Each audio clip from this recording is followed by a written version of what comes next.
Hey everyone, it's Pastor Troy here, doing a daily check-in with you.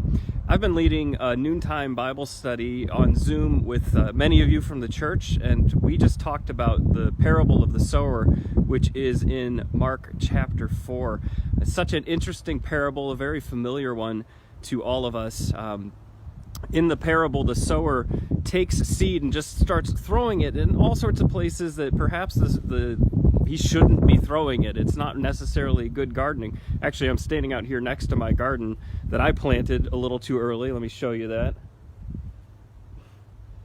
It's looking really nice right now, but I'll tell you what, I think I'm going to have to pull out some sheets over the next couple of days to keep it protected from our wonderful May weather we're having.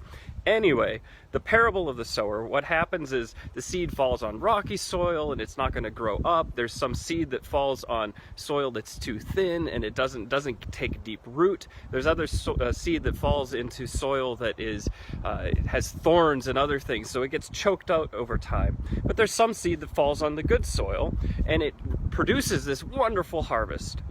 And I feel like we are all in a time where we are like that sower. We are taking our lives and we are throwing things out into the world like seeds.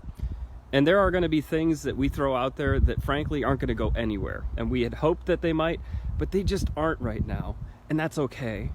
There are other things that we see a little promise in, but they end up not getting to where we want them to be. That's also okay.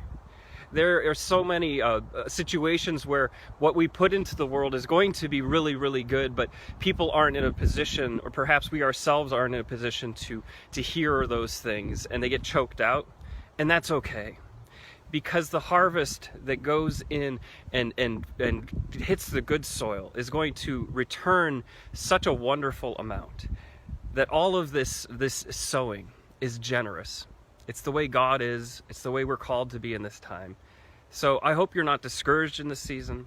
I really hope that you find yourself throwing out your offerings into the world and trying to see ways that you are making a difference, that perhaps you're bringing light into your household or into your neighborhood. It's a very difficult season for sure, but I know that we have a role to play. So sow your seed, plant your gardens, and let's see what kind of fruit we bear in this season. It's wonderful to be with you all, and I look forward to seeing you all soon.